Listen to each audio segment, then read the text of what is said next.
여러분 안녕하십니까? 어제 10명의 확진자가 발생한 도내에서는 오늘은 한 자릿수 확진자가 발생할 걸로 예상됩니다. 어제는 춘천 5명, 강릉과 인제 각각 2명, 홍천 1명 등 코로나19 확진자 10명이 나왔는데 이 가운데 춘천에서는 전수검사를 한 중학교에서 학생과 교사가 확진 판정을 받았습니다. 오늘은 동해에서 확진자의 접촉자인 60대가 자가격리 해제 전 검사에서 확진됐습니다. 또 홍천에서는 확진자 동료와 접촉한 군 장병이 코로나19 증상을 보여 검사한 결과 확진 판정을 받았습니다.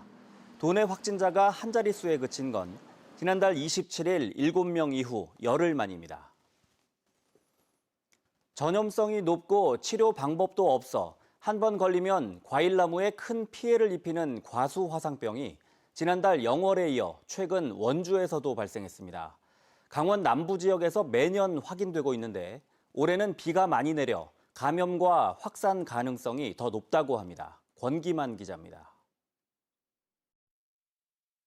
원주시 귀래면에 있는 한 사과밭.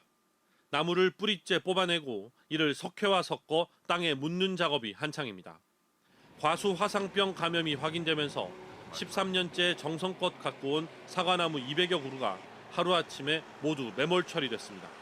과수화상병은 치료제가 없고 전염력이 매우 강해 보시는 것처럼 감염되지 않은 나무들까지 모두 뿌리째 뽑아 땅에 묻어야 합니다. 앞으로 3년 동안 사과와 배 등 과수 농사도 지을 수 없습니다. 화상병이라는 걸 남 얘기 같이 들었는데 참 내가 딱 걸리고 나니까 참 진짜 황당하고. 지난달 영월에서 첫 발생한 이후 원주 2개 농가에서 감염이 추가로 확인됐습니다.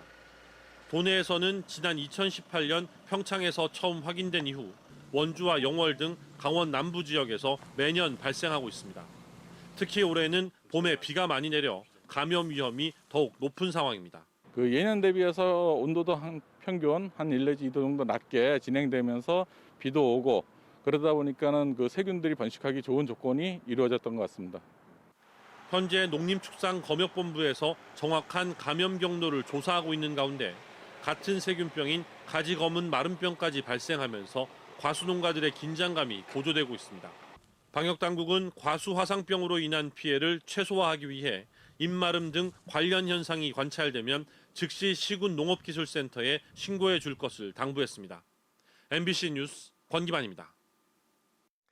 경기도에서 강원도로 전입한 고교 교사가 학생들을 상습적으로 성희롱 한 이유로 벌금형을 받고 면직됐습니다. 해당 사건은 경기도에서 발생한 건데 강원도교육청은 사법당국의 수사 사실을 모른 채 범죄 혐의 교사의 전입을 받아들인 겁니다. 강화길 기자입니다.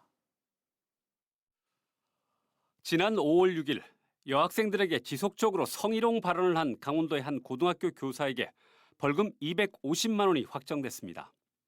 대법원은 해당 교사가 지난 2018년 3월부터 11월까지 2학기에 걸쳐 수업 도중 여학생들에게 아이를 잘 낳게 생겨 며느리로 삼고 싶다, 보쌈에 가고 싶다 등 11차례 성희롱 발언과 정서적 학대 행위를 한 혐의가 인정된다며 이같이 결정했습니다. 그런데 이 교사는 원래 경기도의 교사였습니다.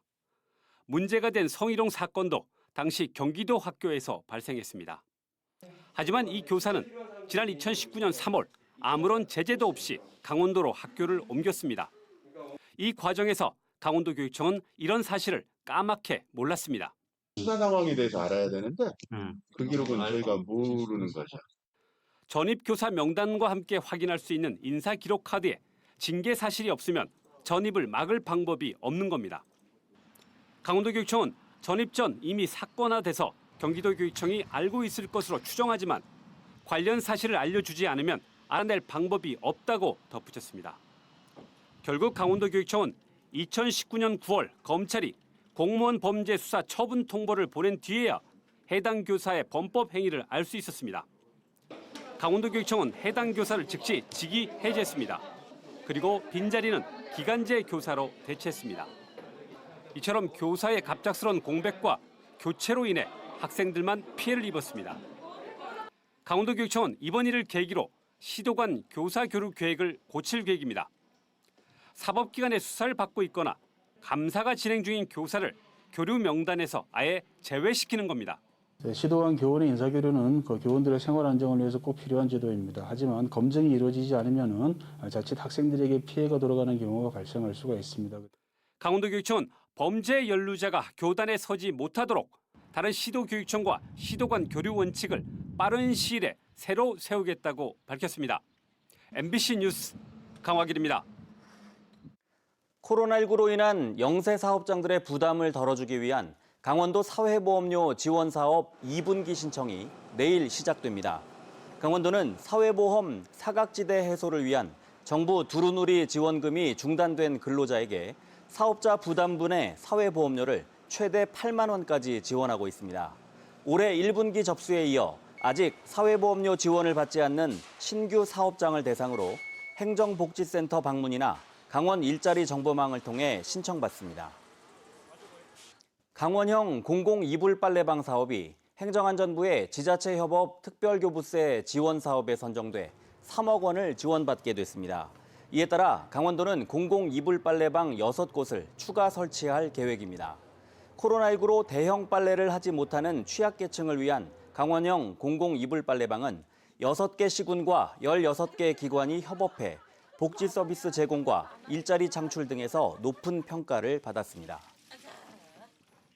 농어촌 민박 사업자들은 오는 9일까지 재난배상책임보험에 가입해야 합니다. 행정안전부는 지난 2018년 강릉 펜션 가스 누출과 지난해 동해 펜션 폭발 사고 등을 계기로 농어촌 민박 이용자의 생명과 재산을 보호하기 위해 지난해 12월 시행령을 개정해 농어촌 민박 사업자도 보험 의무 가입 대상에 추가했습니다. 보험에 가입하지 않을 경우 최고 300만 원의 과태료가 부과됩니다. 원주 지역 의료기기 업체들이 오는 9일부터 서울 코엑스에서 열리는 제16회 바이오 코리아에 공동관을 조성해 참가합니다. 지역 9개 업체와 의료기기 테크노밸리는 공동관 운영과 투자 설명회를 통해 국내외 새로운 시장 개척에 나선다는 구상입니다. 이번 행사 기간에는 세계 52개 나라에서 679개 업체가 참여한 가운데 수출 상담과 투자 설명회가 진행될 예정입니다. 뉴스를 마칩니다. 고맙습니다.